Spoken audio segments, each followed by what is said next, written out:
We interrupt your regularly scheduled programming for this special news report. This just in, folks. Votes have been tallied and the results are unanimous. The classic gummy candy Dots have officially been declared the #1 Halloween candy in the world. Good luck getting your hands on some of these this year. Now, back to your favorite comic book podcast, Spec Tales.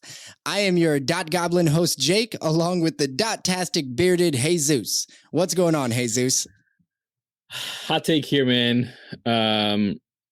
Takis is not a candy, but it will be the #1 voted candy for this Halloween season. You know, Dots, they have no flavor, man. They have no flavor. I don't know what's going on. You can't argue with the votes. It's unanimous. I can't. In fairness, I can't argue with that voice, Jake. I don't know how you did that voice for so long. So I'm just gonna leave it at that. But yeah, don't get Dots, get Takis taking over the world. Let's go. It's a filter, actually. Now, we do have a great show for you all this week. But first, we couldn't go another day without talking to our good friend Jason from the best place on the internet to buy comic books. Of course, I'm talking about certifiedcomic.shop. Jason, could you please give us an update on how the Scarce Army ransacked your digital shelves over the last month? Well, listen, fellas, thank you so much for having me back on. And I gotta say, the Scarface Army totally wiped me out. That's good news. That's good news. At the Scarface Army, right? That's Scarface Army? Jason, because you're such a good friend, they will allow that to slide. Okay. They will allow that to slide. Wait, this is the Cocaine and Comics podcast, right? Yes, it is. I was gonna say, guys, I think I've been sponsoring the wrong podcast. How do you think we stay up so late? No, I gotta say, this is snow, Jason. I gotta say, the Scarce Army. Seriously, if I can get serious and emotional for a minute, melted my heart. If you recall, if you listened to the episode that I was on originally when we were talking, I said, you know what? I want to invite everyone over to certifiedcomic.shop and give you a little something. And I had a coupon code, which is still available, by the way, free comic. Buy anything from the shop at checkout, use coupon code free comic, and you'll get a free comic.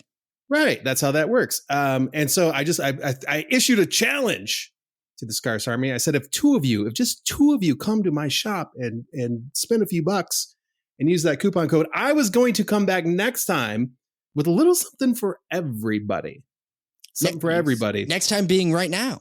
Yeah, and we're here next time, and way more than 2 people use that coupon code. And because of that, everyone listening right now, I have something just for you. And you're going to love this.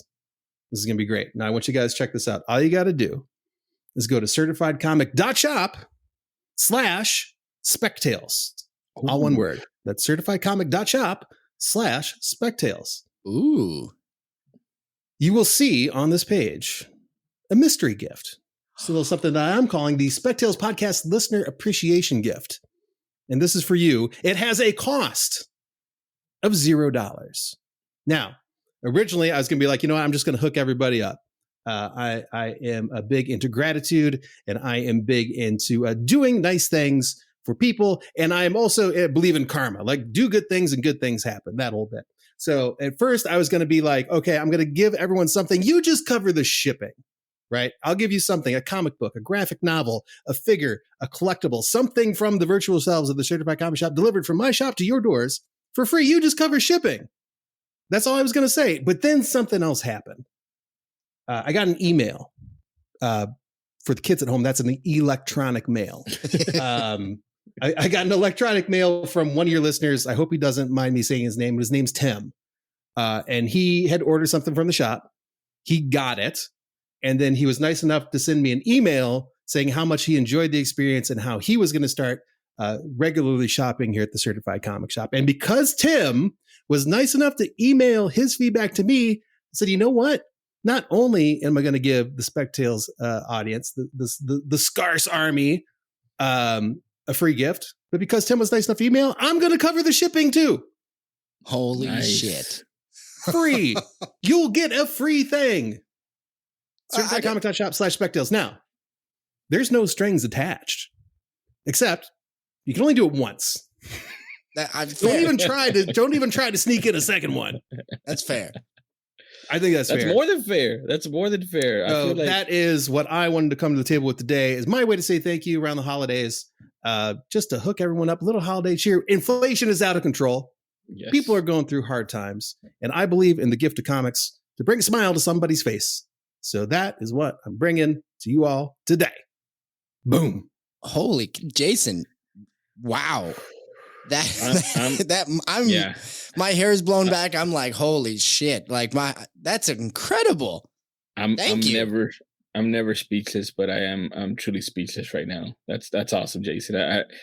You want to talk about emotional? That's awesome for our listeners, our little Scarce Army, small but mighty. Scarface Army. Scarface Army. I'll say with the Scarface Army for this Halloween season for sure. But yeah, that's awesome. That's amazing, guys. If you're not going to certifiedcomic.shop/spectales, what are you doing? What are you doing with your life? I mean, who doesn't want a free comic? They should be there right now already. I've already looked it up for while you were talking, Jason. I already got mine. I wanted to make sure this wasn't maybe it was like a limited supply and demand thing. So I was like, I'm going to get mine first. Well, I suppose if enough people ordered, I could run out. I mean, I would just give away everything I own. But also the shirt off your back. Probably have to start a GoFundMe to reimburse those shipping. But you know what? I'm not going to think about that. I have a saying, that's future Jason's problem. I'm just going to put it out there right now for free. Come and get something. I'll hook you up. And I will have to say, as you guys have noticed, if you're listening, I'm a bit of a jokester. And I do. This is not a joke, but somebody might just get something that's just totally out of left field. Also, if I send you I don't know, a pumpkin from Halloween, just be like, it says from the Green Goblin, on it. Just, you'll get it. That's the joke. No, I'm serious. No, it'll be comics. It'll be graphic novels. It'll be some kind of collect. It'll be something from the shop.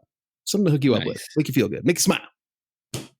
Awesome. Well, thank you very much. And thank you to all you listeners out there who went and shopped at certifiedcomic.shop, because as Jason, we've talked about with him before, it is really a fantastic place, resource online to get your comic books and also to get comic book information. If you all didn't go just to check out the comic books, hopefully you went and also checked out the blog that Jason has there. There is a very large amount of information. This is where I learned personally, before I knew Jason, before I knew Jesus, I knew certifiedcomic.shop because I learned about slabbed comics. I learned about whether I should or should not slab a book, lots of good stuff and kind of ins and outs of grading. And beyond that, beyond slabbing and grading as well, there's a lot of good information that Jason has provided. Perfect website for everybody out there who is looking to buy comics or just looking to learn a little bit more about the hobby that we all tried to help pay for itself. Boom. Well said. I will say, I know we didn't talk about this, but I got a couple new comics in here at the shop. And Jesus, I just got a Ghost Rider #1 into the shop. Is it Ghost Rider #1 or Marvel Spotlight #5? Ghost Rider #1. Okay. Oh, you already have. You don't want that, do you? No, I mean, I have told myself that I cannot get any other book until I get Marvel Spotlight #5. Okay, so all right. It's sorry. But that's on the list. It's like 1A, no 1B. It's 1B. It's 1B. Well, I have a 1B. Just saying. Ghost Rider #1 7.0. Nice. Jesus. Is it? I literally wrote your name on it. It has a green CGC label now because I took it out of the slab. I wrote your name on it, resubmitted it for grading, and now I've got a green label. So then that's mine. Actually, that's ridiculous, and I kind of want to do it now.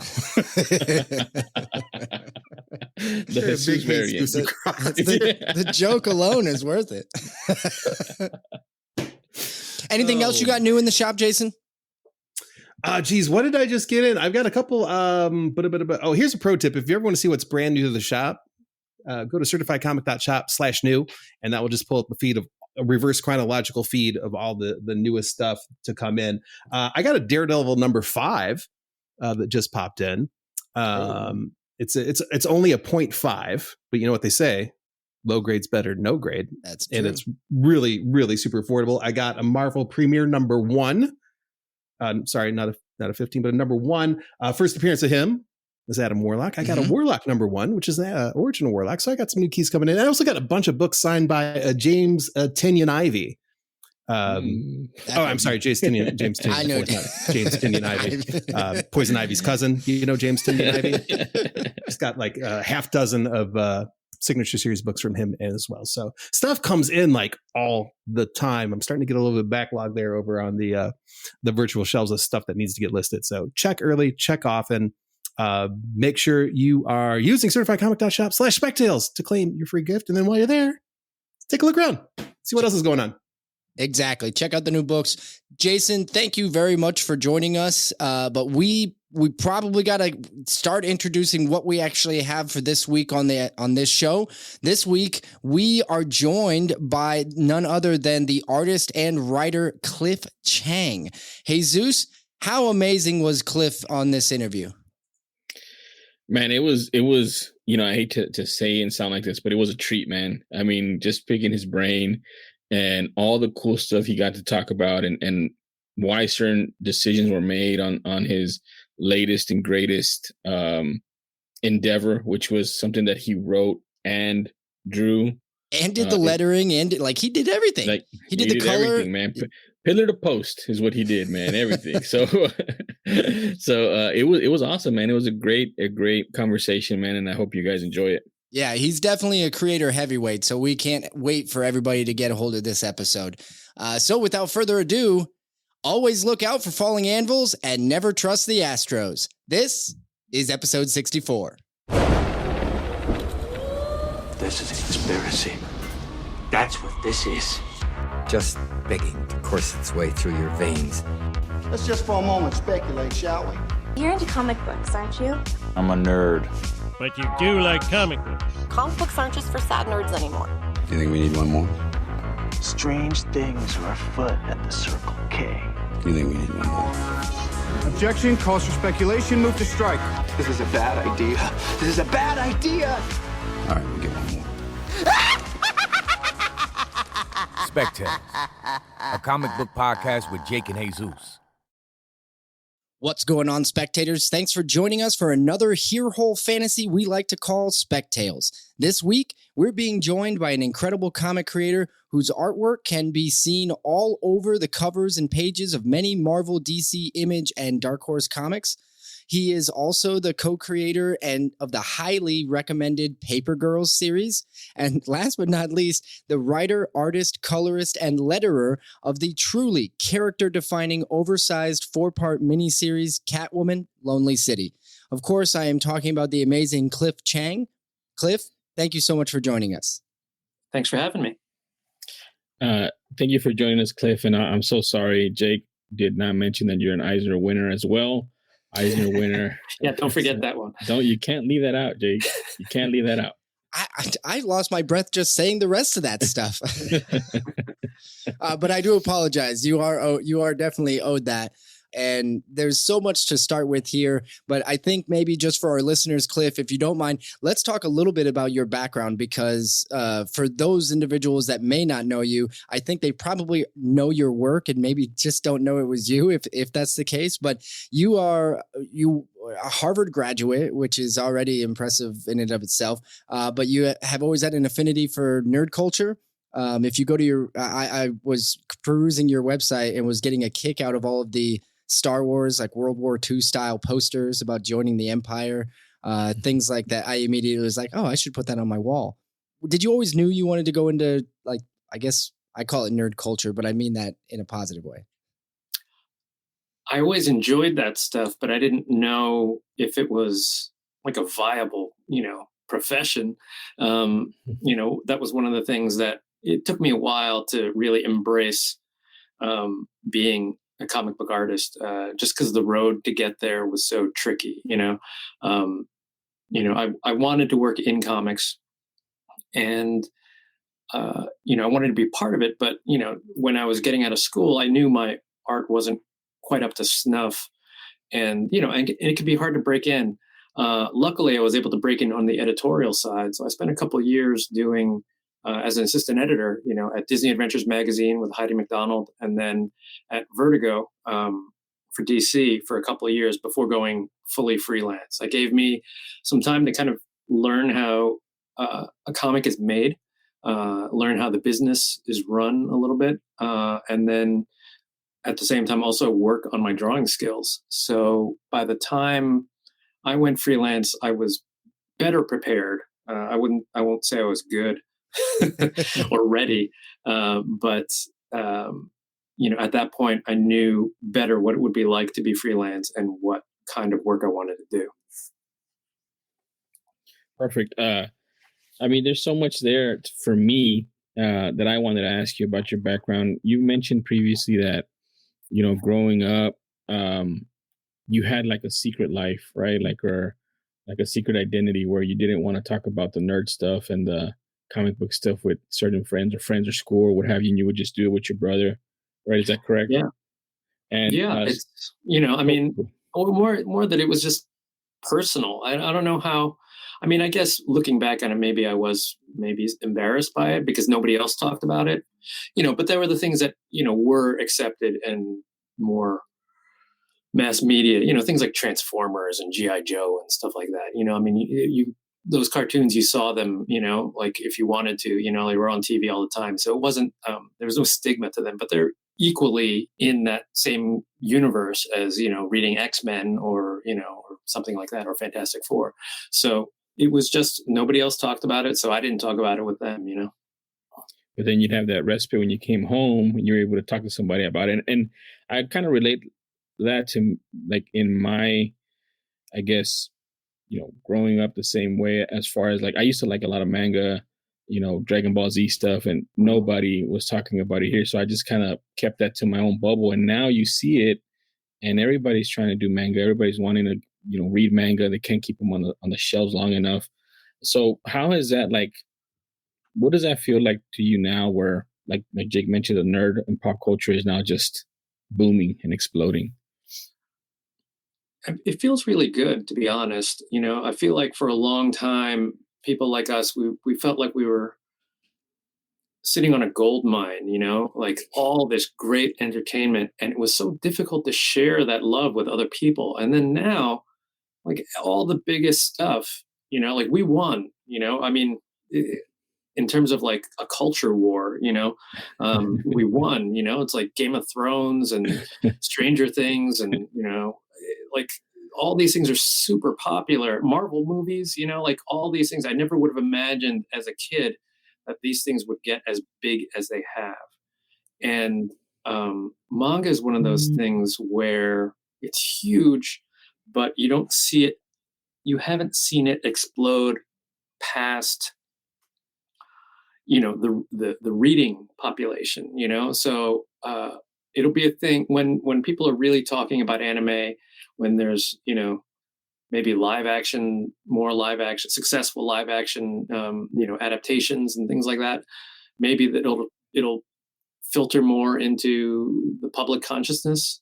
But that's like just waiting to happen, as soon as like that dam breaks, it's going to be a flood of stuff, because we've got now like a good 20 years of kids growing up with manga, and you see it also just in, book sales, and the fact that independent comics can be as viable as it is, as successful as it is because, people read comics or manga from like a very early age now, and it's totally normal. It's not like, a secret thing and it's not as much of a subculture as it was. So, so I think, it's huge. There's going to be way more adults who are, conversant in reading comics, like the first time you crack open a comic, it's, at least when I started, like it was kind of harder to follow, but now you've got like, graphic novels for really young kids, they go from the picture books to like really easy, comics. And then, and then there's all this YA stuff. So there's no question now, how do I read this? Do I go from left to right? Like, am I going up and down or whatever? Like everybody knows how to do it. And, that's amazing, to get there when, now where, it's all over the place. Yeah, I have no idea where comics is going in like the next 10 years. But definitely it's going to, it's going to go up, because it can't help but do that, but is it going to be the stuff that we grew up with? Maybe not.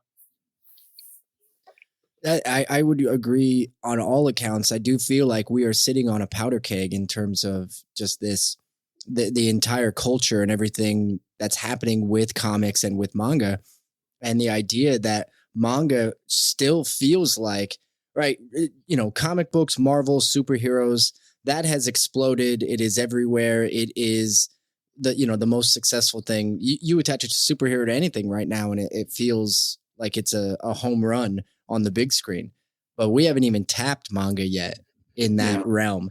I can't wait for that to happen, because what happened with superheroes, I feel could very easily turn around and happen all over again with manga characters and and those type of stories. So I'm with you. I can't wait for it to happen, but I also think that it is going to be a movement. We haven't even felt it yet. It'll be a cultural movement.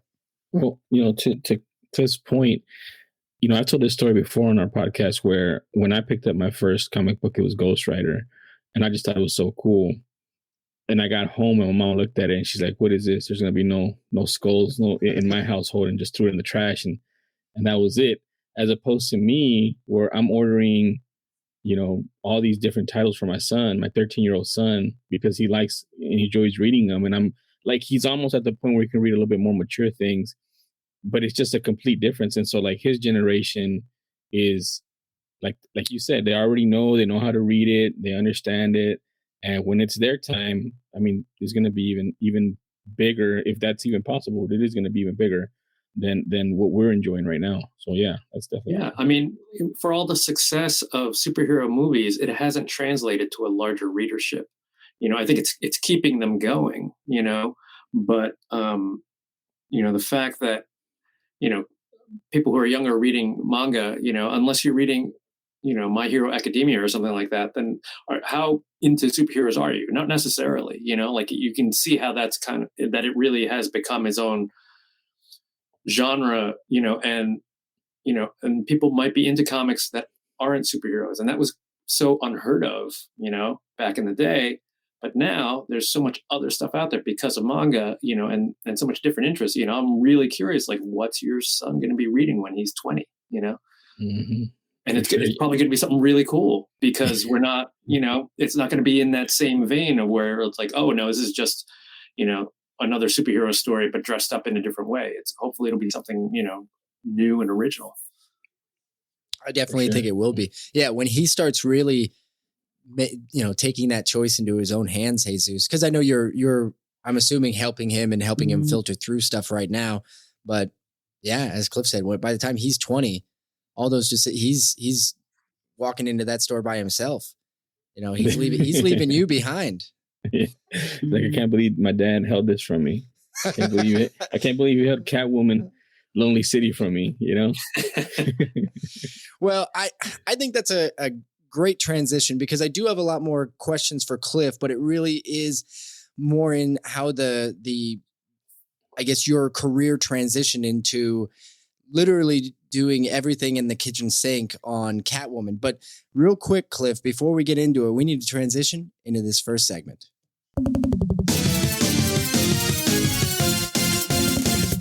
Recent pickups. That's right, the recent pickup segment. All you out there who have listened to the show before know what that means. We are going to kick this show off with recent pickups. We normally will go over something we recently read, and we'll each go around and say something like that. But today, because of having Cliff on, we want to talk exclusively about Catwoman Lonely City. This is a 4-part miniseries originally coming out last year in 2021. It is finishing up this month, October 25th. Issue number 4 is going to drop on shelves. So mark your calendar if you haven't already. But let's talk about it, because this episode is going to be releasing the 26th. So Cliff, we can talk spoilers, right? Is that so? If you haven't read it yet and you're listening and you don't want spoilers, I don't know, earmuffs for like the next 30 minutes. Okay, so Cliff, I mentioned it. I had a couple of questions. You know, you went from editorial and then you went into art. Did you find, for starters, did you find it was hard or a difficult transition? Now, if you were in editorial, obviously you know all about writing. You are a talented writer, clearly. But was there a transition from an industry standpoint that people were like, wait, no, Cliff, you're an artist. We don't want, like, was there difficulty getting people to read your stuff or to make that jump to do writing and art at the same time? I think if there was any difficulty, it was perhaps more in my head and holding myself back than a perception. I think if I'd pushed for it earlier, it probably would have happened. But for my own, confidence to get there, took a while. I've always loved comics that are written and drawn by one person. I think there's a certain kind of poetry to it, and those comics feel different when they come from one person like that. I love also collaborating with people in the kind of different things that people contribute to a comic, but with doing everything on my own was always a creative goal that I had. I just didn't know when I was going to get there. As Paper Girls was wrapping up, I wasn't sure what I was going to do next. I knew, Brian K. Vaughan and I, we were going to kind of take a break, work on some different stuff. And then, I got a call from Mark Doyle, who was running DC Black Label at the time. Him and Chris Conroy, the editor of the book, they came to me and they said, "What, would you want to write and draw something?" And it was so flattering to be considered for that, because I hadn't really done anything writing wise to that point. I'd written some short things. I did a Batman black and white story, that was 8 pages, but taking on a whole book was, I think, more ambitious than I would have wanted.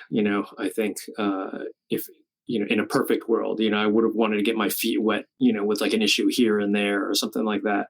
But just being contacted by them was so flattering and just made me think like, well, if someone else believes I can do this, then why don't I feel ready? And I didn't have any ideas for them either. They asked me, we'd love to see what your new frontier is, Darwin Cook's new frontier. We'd like to see you take on the whole DCU and redesign everything and just put your stamp on it. Wow. And I was like, that's awesome. That would be a great thing to do. I've got nothing. So let's come back in a few months and see what I come up with in the interim. And so like 4 months go by and I've got nothing. And I'm just still trying to think, what's New Frontier? What would I do? And, is it like a Teen Titans thing? Is it, Legion of Superheroes or something, because I realized like maybe going to the future or something like that would be a way for me to redesign things, and maybe it's about like a week before I'm supposed to talk with them. And I'm thinking about the kinds of comics that I like. And obviously I think with Black Label, it's pitched towards an older audience. It's pitched towards a bookstore audience too. We want these books to be kind of evergreen. You want them to be good. You want them to be smart, and you want them to be accessible. So, I thought about those, goals and figured that, when I love superheroes the most is when I get the most excited about them is when they kind of combine the superhero genre stuff with another genre, so war stories, spy stories, but then with a superhero twist to it, it makes both genres fresher, it makes them, it gives them a lot more energy. And I started thinking a lot about, what I would want to do in like that. And, so first thing that came to mind was, Wonder Woman. What if I did a World War II Wonder Woman story, and it was a cool idea, but that at the same time, I was like, maybe it's too soon for that, like it had only been like a few years since the New 52 stuff wrapped. And, Was it, I still have an idea for it. I would like to do it at some point maybe, but it just didn't need to be told at that time. And then I started thinking about other genres that are super popular, and figured a Catwoman heist story is a natural. Again, Darwin Cook did Selena's Big Score, and as a straight crime book, and that was fantastic, and it really had you see the character in a new light. But for me, I wanted to do more. I wanted to have more of the DCU in there. I wanted to really play with some of those characters. And so, what kind of heist story could you have with Selena that would really bring in the really colorful cast of Gotham? And I realized, if Catwoman's trying to break into the Batcave, and that was the main genesis of it, but then I was like, that's cool, like kind of an Ocean's 11 thing or whatever, but like it still needs something else too. Like why tell that story, just because it's fun? I mean, there's an argument there, but for it to really mean something, it needs another layer. And then I realized, well, what if she's older? What if it's like Dark Knight Returns? What if it's her dealing with ageism and sexism at the same time? Now that she's older and everything has changed, everything in Gotham has changed. So that became it really focused everything when I figured that part out. The jump in time from, kind of our present to when the story takes place, or kind of the eternal present of superhero comics, to when she's 55 and having just gotten out of prison after 10 years. And the landscape has changed completely because Batman and Commissioner Gordon and the Joker and even Nightwing are dead. And that changes Gotham, that for years, right? Like Gotham exists because you have Batman teaming up with Commissioner Gordon against the Joker, and when, and it kind of revolves around that, like Commissioner Gordon's inability to reform the GCPD, means that you need Batman, and you need Batman because of the Joker, and the Joker only exists because of Batman, so it revolves around those three primarily. And what does Gotham look like when you take them out? What does that city become? And I wanted Gotham to feel like a real city. I lived in New York for a bunch of years, and I love that city, but it's changed so much over the last 20 years. And I wanted Gotham to feel like that too, because always it's just kind of like the backdrop for a lot of the stories. But, Gotham and the way we live in cities, the way we treat each other in a city, I think those are important issues as well. And I wanted to see that in the context of Batman and Gotham, and see what kind of questions I can bring up and what kind of texture it brings to the story. Well, I just want to say thank you very much for sharing that. When I first jumped into this story and into number 1, I know we want to discuss number 4, the closure, but we can't get there without talking about the beginning. But when I first jumped into reading this, I immediately felt like I had been transported back to the first time I was reading Dark Knight Returns, right? That premise that you set up, the idea that this is 10 years after the death of Batman. That's not a spoiler. Anybody out there who hasn't read it, that's literally the premise. 10 years after the death of Batman. And Selena Kyle is just getting out of prison where she had been arrested. She had been arrested for for murder of Batman. Not a spoiler. It's not her fault. She didn't do it. So this whole setup, though, immediately transported me back to that first moment. I remember the joy of reading The Dark Knight, and seriously, that first book set the bar really high for the rest of the books. Did you know that coming off? I suppose you had the whole thing already written out before you got to the first one, but man, I got done with that first one and I was scared. I was like, holy shit, this is really good.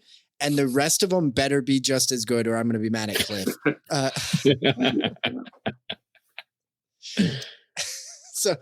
So with that, so you set up a beautiful story that I was immediately in love with. We have Barbara Gordon now running for mayor. We've got Two-Face, who is the in-office mayor, and the backdrop of trying to break into the Batcave, which, by the way, getting rid of Nightwing, also perfect because you got rid of anybody who could have taken up the Batman mantle as well, because you had to eliminate that too. Otherwise, then the story wouldn't work. You would have had another Batman for sure. But then the police force using Batman's tech, that was ingenious as well. And I wanted to know, because that was like Batman's thing, like, he knew if his tech fell into the wrong hands, it could be used for evil. Did you consider going even further down that path? Like, you have the police are literally dressed up like Batman in a way, like with the cowl, but like somebody could explore just that part of the story, right? With Batman's tech, and they're running it all off of his damn Batmobile. Had you considered the fact that Two-Face could have already, like, what it would have been if they already had the Batcave and not being safe? Yeah, I mean, I think that's what the stakes are. What would happen if all of Batman's technology went into the wrong hands? They already had access to, his satellites and his computer basically through Batmobile, but it's sort of like, it's like they had Batman's phone, and they're trying to hack into the rest of the system using that, but they're kind of limited. Like, the pipeline is only going to be so much. My thing is, like, after Batman dies, like, the Batmobile is just sitting there, like on the street, and they managed to get to it before it like self-destructs or something like that, but that was, it was a way to also rationalize how, their technology could be jump started so much, because they've stolen it, but that kind of surveillance also, in the wrong hands, is a big issue. There's so many issues around privacy and surveillance, and all done in the name of, keeping us safe. And it's mentioned in the book that Batman, had algorithms and stuff, but they were faulty and probably biased, racially biased, and which is why he didn't use them. And constitutionally, it wouldn't have been right to use them. So, but someone without those scruples, would absolutely take advantage of that. And I think that's the world we live in. We have no idea how all this data that's being collected on us is being used. Sometimes it's just to serve you an ad, but other times it's to help figure out what your credit score is, or what other, who knows, something that we never even see on our end, but then you don't get that loan that you asked for. Who knows?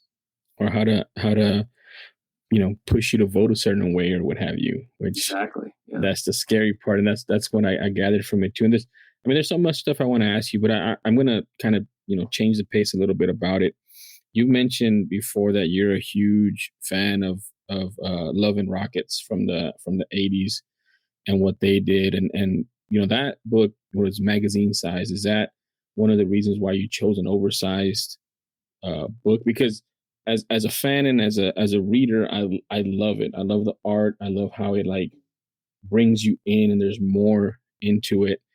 As a collector, I'm like, dang it, man, I want to keep these pristine, but they're so difficult to house or warehouse or what have you, right? So yeah, there's no box for them, right? Yeah, exactly. So that was my question. Did you get that from, like, did you want to do something because of that, or what was the decision this on that? Oversized format is one of the ways that Black Label is able to differentiate the books from the main line. The benefit, I think, of having this size for me is that it let me put more panels on a page, on average, 3 to 4 more panels on a page than a regular comic, which means 3 to 4 more panels, more story. You can get a lot in there. I didn't want to just do, 3 or 4 panels a page, and just blown up to a larger size. That doesn't fit me or my art style. There are some people whose stuff you can just really get lost in their artwork. I think about Lee Bermejo's stuff. It's so beautiful, and there's so much richness to the artwork that you can just stare at it, and it's enough. My stuff doesn't work that way. My stuff is really trying to, like manga, I think, trying to carry you along with the story. And if you look at any panel for too long, it all starts to kind of fall apart. But it was, but it was cool to have this format because, I could do that. Then I could have a bunch of panels on a page and go from there. That kind of pacing was really appealing to me. A lot of the book is, you mentioned Dark Knight Returns. Batman Year One is also one of my favorite comics. The whole, I wanted to make this book kind of an homage to these comics that were superhero comics that were geared towards an older audience from the 80s, so you get things like Checkmate, and Suicide Squad and Green Arrow, Longbow Hunters, and Vigilante, and those are really cool books. And when you go back and read them, you're like, okay, you can see what, how they were really, they could have gone further, but the market wasn't there yet, and, but I really respect those bold steps. And, I wanted this to have that feel of that kind of feeling of density and kind of respecting your audience and basing the interest of the audience on an older, mindset. So, there's a lot of stuff going on in Catwoman Lonely City that might not be interesting to a younger person, but someone who does understand what's going on, I think will, kind of fall into it and naturally. And just because those are the issues that they, that speak to them. Yeah, for sure. And, part of that, what you're saying, one, I wanted to talk about the, you colored it, you drew it, you wrote it. The colors are awesome on it, right? Like, thank you. You change it, and you talk about pacing, and the pacing was phenomenal for me. I just ate it up, man. So I really appreciate that from you doing that, and it's just masterful. But I wanted to talk about, you mentioned under that, Barbara says, we've done more with Bruce's money, than punching and kicking and beating people up. He did over so long. So is that like part of the commentary that you're talking about, as far as, maybe it is the wrong way to go about crime fighting. Maybe it is, using that money for programs, and at the same time, like, what do you give up doing that? Right? Like you mentioned, the privacy, all that stuff. Is that, I don't know. I guess I'm trying to say, it was just a really cool way to put it, where they did so much, but at the same time, you're looking at what they're talking about. And it's, I mean, it's scary. Yeah. It's like, it's freaking me out that they're just, using the algorithm. Just the guy got upset and he's looking at his face, just looking for a reason to, shake him down. So is that like, I don't know. I guess what I'm trying to ask is, could that be? Oh man, what? How am I trying to say this? I don't know, man. What are you trying to say? I'm just trying to. Cliff, is this your version of a future our world is looking at? Are you? There you go. That's what I'm saying. Is that where we're headed? Yeah, we're already there. Honestly, it's funny when people talk about the book being in the future, because it's not in the future. It's like there's nothing there that doesn't take place now. I wanted to call the book originally Catwoman 2020, but that was when the book was going to come out a lot sooner. Because it's our world, just with some Batman technology in it. Yeah. That's all it is. And the more you talk about being in the future, you start to forget that these are contemporary issues. Yes. It's always this thing that goes around on the internet, like every for 6 months, if Batman really cared about, saving the city, he would fund more programs and this and that. And like people like, if you say that, you're like, oh, you're not really a Batman fan. You don't get it, man. And of course, I mean, look, for Batman to exist, like what are the limits?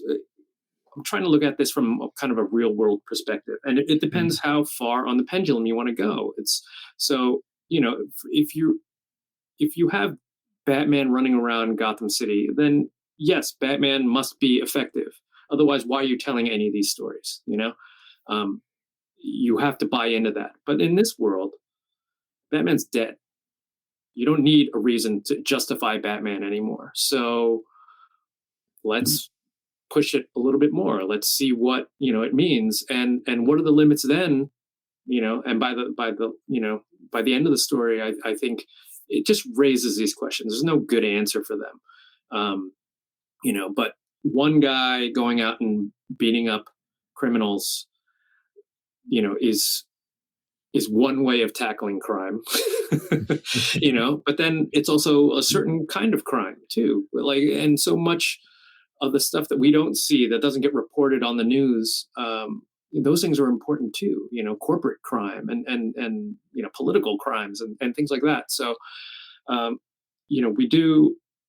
are different levels to it. And if you tackle something like trying to clean up a dirty city like Gotham, how do you go about that? And so maybe you need someone on the ground like Batman, but maybe you also need someone who's helping on a social level, but Gotham's Gotham. It can't ever be fixed, or else you don't have any of the stories, Well, yeah, we need Gotham to tell those stories. We need that backdrop because it is it's a great canvas to discuss social commentary of our current landscape. I know that you related Gotham in a small way to New York, or your New York as you know it. And I think that there is something about that, but I'm from Nebraska. So, I mean, of course I've been to New York, but when I go to New York, I don't see Gotham. The thing is I see Gotham in every alley that you walk down that's dark or something along those lines, which I will say the first shot you have of Gotham is daylight. And I thought that I was just like, this is setting a tone. Because every other Batman book, Gotham is only set at night. You would have thought that Gotham was never set ever in daytime ever. So I thought that was brilliant. But with regards to the settings and the social commentary that you have here, we can't forget the fact that Batman seems to create his own villains, not intentionally, but he was built to combat a certain level of, crime and crime. So he put on a mask to fight crime. Well, then crime decided to put on their masks to fight back. And so he essentially created himself. And I love that you look at it in a world where they get rid of masks altogether. And they're like, nah, we just want to go back to the old way when everybody were criminals, but they were criminals without masks on. And that is, again, also one of the brilliant things about what you've written. And then bringing Selina Kyle to the forefront as a character, not a character that I will say is a favorite character of mine. Now, I'm a big Batman fan, and I do very much enjoy all of the characters surrounding Batman. But this was truly one of the first, Catwoman stories where I genuinely, like, for me, this is character defining. For me, this is a groundbreaking thing for Selina Kyle, because I could see this is cinematic. I don't know how else to describe it. This is a movie that just hasn't been made into a movie yet. This is something so much fun for a character. Somebody could sink their teeth into it very easily. And then you bring in so many other great characters, and the stakes are so high that by the end of it, I was legitimately worried about what characters were going to survive, which is the best part about this, because you didn't have to worry about what was coming after. This was a, encapsulated story. So those stakes are so high. So I was just rambling a bunch of compliments, but I don't know that I have a question to follow it up specifically, but maybe let's talk about those stakes, because when writing it, were you asking yourself who you were going to let live and who you were going to kill? They all hurt. I think, the characters that I decided had to die, it was all, for story reasons, and they have their own arcs that they go through. And so it did hurt, especially to kill somebody that I love writing, actually I liked writing them all. So it doesn't even matter. When they come from your head like that, it's always a shame, and it should feel like a loss to you as a writer. Otherwise they're just cannon fodder. Yeah. And you want the reader to feel some affection and investment in those characters as well, to really earn the feelings that you get when they die. So the stakes were always, I wanted them to feel big. And, the funny thing about comics too, it's always, characters die all the time and then they come back and, and that sort of thing. But how do you make that feel, how do you give that any impact, and I think, it's a matter of setting up your story and seeing how that impacts, so losing Killer Croc is really sad, and then you grow to love him so much, and he's kind of just this hapless guy, but it also impacts Selena's heist. Yes. Because now, and so it's that double thing. When those two things meet, then you really feel, a loss there, so it's not just she's sad now. It's like, how are they going to break into the Batcave? But then you did get to introduce another new character to this story, which took me way by surprise. I did not see that one coming. It goes in some weird places. It's kind of, I wanted to work within Gotham City, which meant taking a look at what characters were available. Because if you go beyond that, then, then why isn't Superman there? Or why isn't Green Lantern, why doesn't Green Lantern show up for the Flash? But keeping it Gotham centric was the best way of limiting that, especially with Selena not being, super powered. It keeps a believability and it keeps the stakes at a level where she can really change things, but losing Croc meant they needed somebody else. And so being able to play with Etrigan, the demon, was so much fun, and try and figure out what my take would be. I think that's a lot of the joy of doing this book, is figuring out, like, what's my take on these characters? How is it different from what's been shown before? Or is it just like a slight tweak, and all of it is trying to be very, I think, encompassing of what came before. Selena herself, we show, like, early costumes and Jim Ballant purple costume, and references to and the Darwin Cook Ed Brubaker costume with the goggles. And the idea is that, like, all of her publishing history is valid, all those takes are valid, and it's just part of her life. And I thought it was interesting how by embracing that, then you give the character a sense of time, a sense of history, a real sense of history. And, I wanted to do that with all the characters. They all exist. And so the Riddler was, Jim Carrey, and he's also Frank Gorshin, and he's also, the classic, character, and, with the bodysuit, and, also maybe, and a bowler hat. So, I tried to make it, I think, recognizable to most readers, even if you only have a slight familiarity with some of these things, it's enough to get you in the door. And then everything else is, any other information that you need is fed to you in dialogue, or it's not important, but hopefully if you've been a longtime fan of any of these characters, or if they're new to you, you can follow it. If you're a longtime fan, there's probably a lot of Easter eggs in there that you might like. If you were reading DC Comics in the 80s or are a fan of that stuff, you'll also see a lot of those Easter eggs too. You know, it's just trying to say all this stuff happened. You love it, I love it, but you know, it's also background, you know, to what this story is.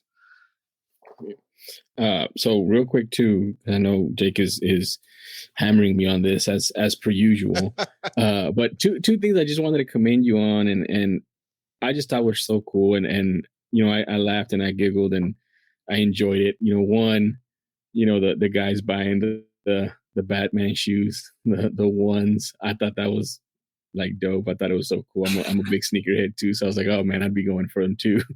And then two, you threw Spanish in there. You threw Spanish in there, and anytime I see Spanish in a comic book, I just jump for joy, because obviously that's my first language, and I just thought it was so cool, and I loved it. So thank you for that, Cliff. That was pretty cool. But I just wanted to make those two comments. That's awesome to hear. You know, one of the problems I often have with most comics, but you know, especially when you look at historically, you know, what Gotham looks like, it's generally pretty white, you know, and that doesn't reflect our cities. It certainly doesn't reflect New York.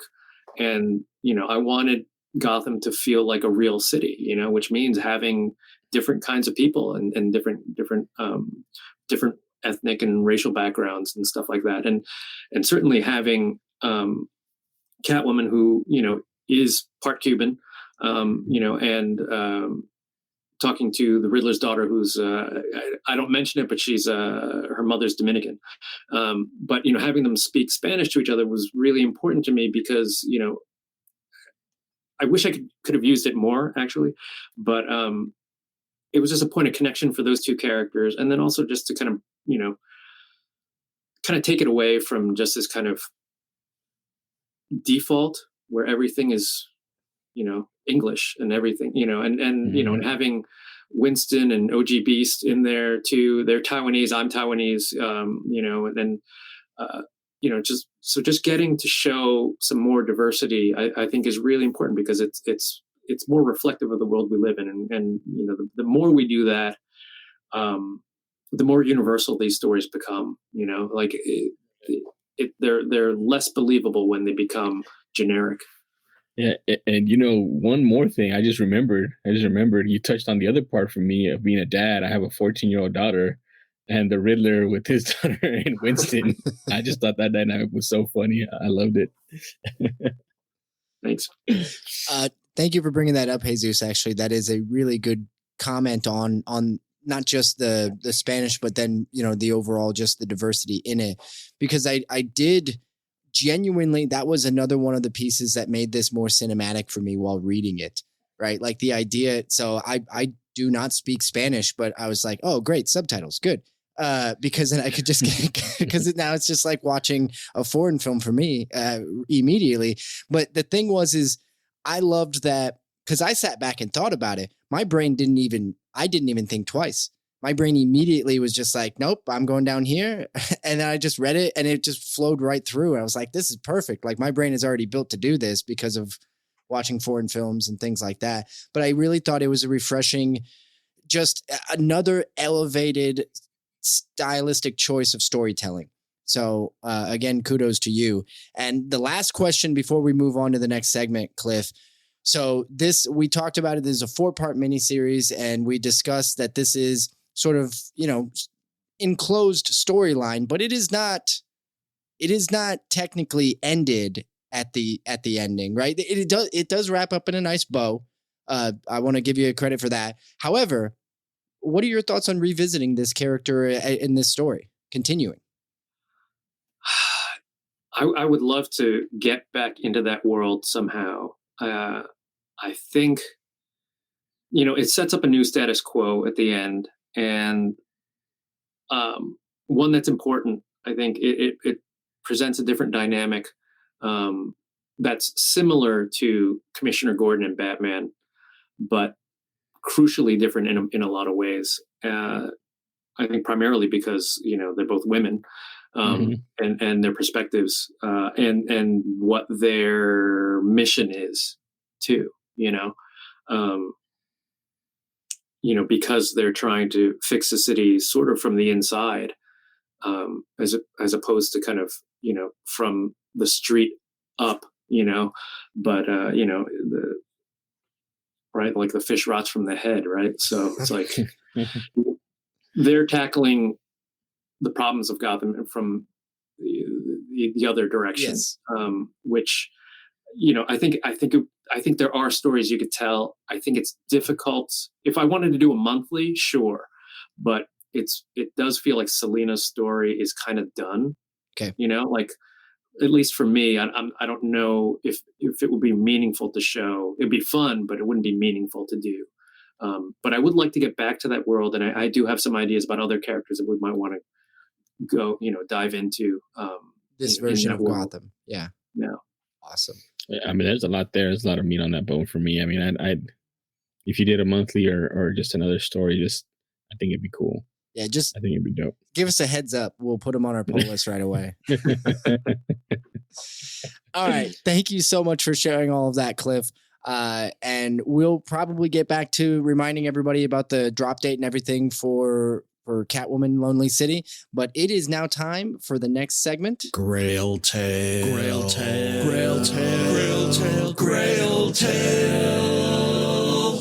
The Grail Tale segment. Now, Cliff, we ask everybody that comes on our show to tell us about their comic book grail.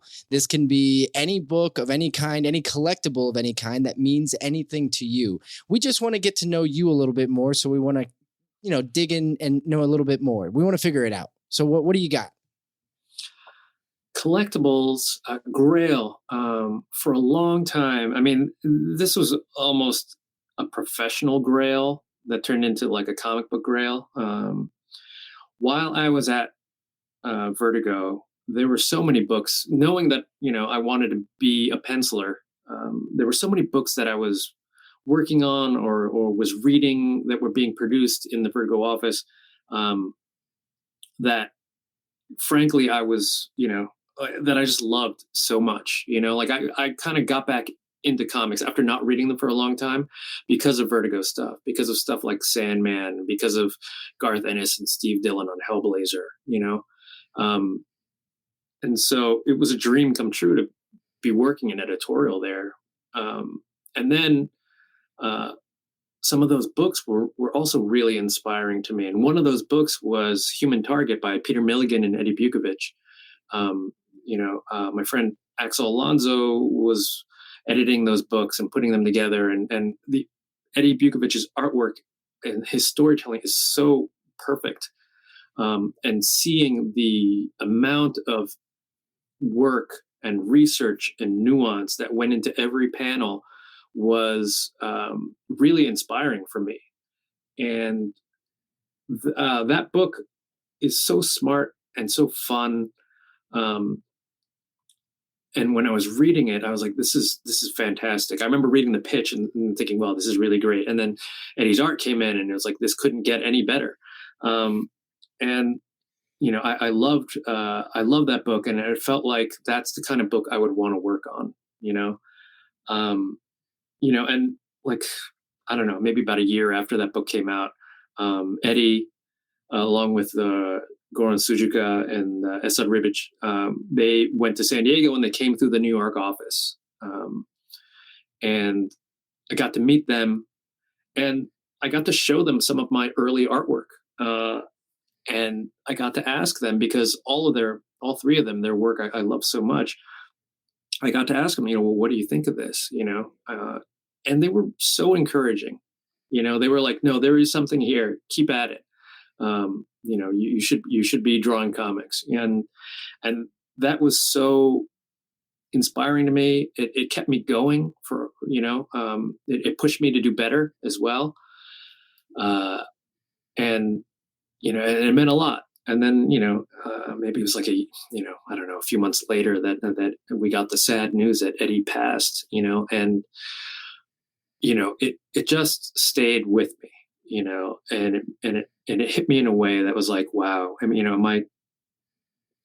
I gotta make a real try at this, and that's when I decided to go, as one of the many reasons, that I decided to go freelance. because if I was going to be an artist, I needed to do that full time. I couldn't just be doing it when I was home from work, after 7 p.m., trying to draw a comic from 7 p.m. to midnight or later is just impossible. And you're never going to be able to get a full book done, So I realized I had to go, I had to leave. But, cut to a few years later, I end up drawing, the Human Target monthly along with Javier Pulido. And at that point I was like, wow, I was drawing that on a monthly, I was drawing arcs on that monthly, 3 to 4 issues or whatever. And then also, that was what allowed me to get like an exclusive contract with DC, and it made so many things possible. And I'm so grateful to that. And I'm grateful to Karen Berger for having me on that book. So the Grail is a page of Eddie Bukovich's art from Human Target. In fact, it's like, let me get it. So I can show you guys. Oh, but awesome. it's right here. You guys won't be able to see this, but your readers won't be able to see it. I can, yeah. Yeah. And it's Human Target from the miniseries meeting himself, meeting a masked figure who turns out to be himself. And it's such a beautiful page, and it means a lot to have it. It means a lot because of my love for Eddie's art. It means a lot to me because professionally, what that book enabled me to do, and because I loved working on it. So, that's a grail. It means, I wouldn't give that up for the world. That's awesome. I love the connection to your work, where you came from and how you got into the art side of things. Do you mind if I think that's a grail, right? I mean, no. I don't think anybody has a grail that isn't like super personal on it some has level, to be. right? It has to be. But that's the best part, is that every single one still blows us away because they're always unique. And you never see them coming. There's, no way in hell I would have, the Human Target. But in this particular case, can you tell me, like, how did you get that page? What was the process on that? Yeah, it was a few years after, I don't know, maybe it was 10 years ago or something like that. I think Eddie's family was starting to sell his artwork. They had held on to it for a long time. And Goran Sujica reached out and he said, look, I know how much, this means to you. If there's any pages that you want, let me know. And that was one of them. I seem to remember that's how I got it. That's beautiful. That's so cool. That's oh man, that's so like you said, everything just wrapped into it, what he meant to you. Also the words of encouragement. I think a lot of the times, and I don't know, I like to generalize because of the way I felt, as a first generation American coming here, and just like not necessarily validation that I feel I need, but like just encouragement, or just like, hey, you're on the right track, or hey, that's good. That's good writing you got done there, or something. And it's difficult. So when you have that from somebody that you look up to, you're working with, that they're already in the industry that you're trying to break into, and they give you that, and then you're able to get one of those pages, I just think that's amazing. That's an awesome grail, and thank you for sharing that with us. Yeah, I think the words of encouragement thing is it can be underrated. Sometimes people don't even realize, like, you may not even realize that a compliment you give to somebody is the fuel that keeps them going. Like maybe they were about to quit whatever they were doing. You're like, no, you really got something. Keep going. And I think that is an undervalued part of this world is encouragement. Everybody, says it. Everybody wants to encourage other people. I would never deter somebody if it's something they're passionate about, but you never know who you're going to have that lasting impact on. So Cliff, in this particular case, I love that that's what is tied to your grail tale. So yeah, absolutely. That is a grail tale. It counts. You win the show. So thank you so much for sharing that. Cliff, we are going to go into our final segment of the day. Speculation. What are you laughing about, Cliff? Speculation. Well, sometimes speculation can be a bit scary, especially for everybody out there who's speculating on a book that, so a lot of our listeners are collectors. And unfortunately, collecting can sometimes be an expensive hobby. So something that Jesus and I like to do is we speculate on some books that we think are undervalued or something that they may want to pick up and to try to help the hobby pay for itself. That's something that Jesus and I have done even before we had this show. And it's something we continue to try to do just to help feed our, unquenchable thirst for more comics. So that's how we play the game. Jesus, you usually kick us off. What do you got? Yeah, so I'm gonna talk about something. I've mentioned this.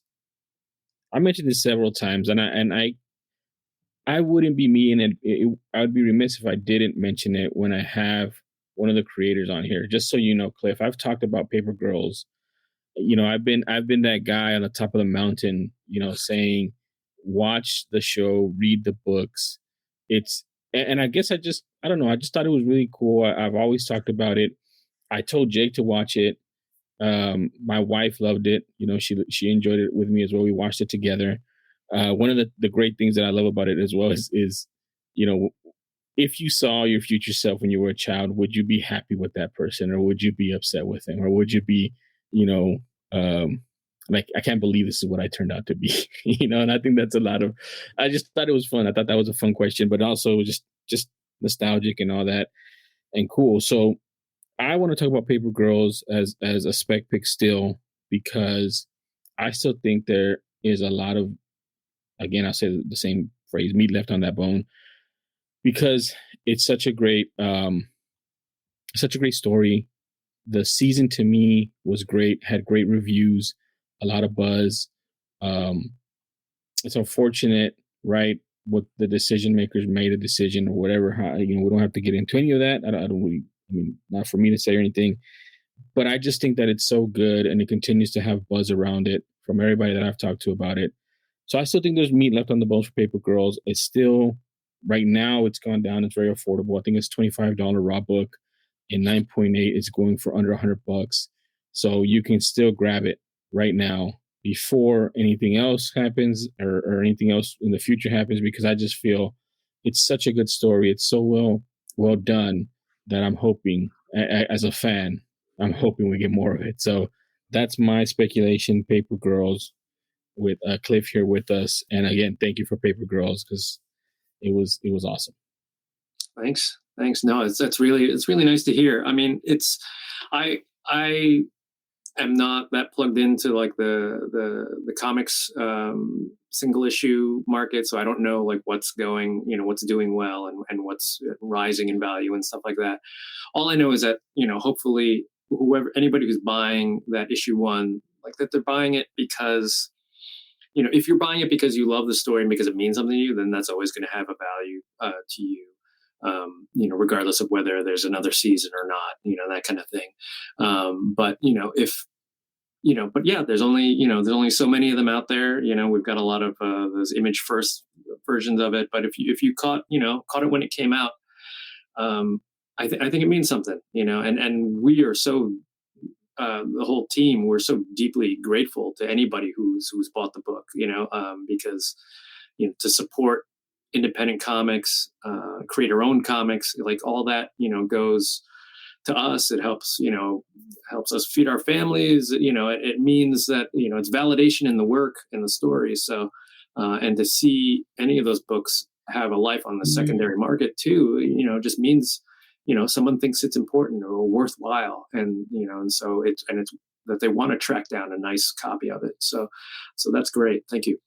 Yeah, I think it's a very impactful series that still has legs for more. I don't think we're finished with it as a society. I don't think we're finished with that story. Whether it's continued ever again in any form of comics, whether it's a split off story or something like that, or they somehow manage to pull their heads out of their asses and continue the series. That's how I'll put it. 6 seasons in a movie, right? So. Yeah, do something. Exactly. But exactly. And what we often say on this show, get one for yourself, one to keep and one to sell. Right. And that we will continue to say that because it's absolutely worth reading for everyone out there, and absolutely worth stashing another one so that you can sell it when it explodes, because it will. Cliff, so what, I know you said you're not all that plugged into the market, but it's fun to play the game anyway. What'd you bring to the table for the speculation segment? Self-serving, absolutely. But I would say Catwoman Lonely City issue 2 nice. has some things in it that in all subsequent printings might be a little different. Really? Yeah. So you could treat this as a, it's a trade, it's a logo thing, as you might expect. So, the collected edition, when that comes out in December, will look a little different from the original printing. So, Jesus, you probably will be able to zero in on what that is. So yeah, get it while you can. See the original creative vision for it. Well, Cliff, you play the game right. That's exactly why we like to ask people, but you kind of stole mine. I was going to say all four. To be honest, I really genuinely believe this story is so cinematic. It lends itself so well that whether it is in 2 years or whether it is in 10 years, I believe, and really, I mean, think about how popular Selena Kyle was just from the Batman that came out this year, right? There is a lot of people very interested in this character, and the character has, no pun intended, long legs.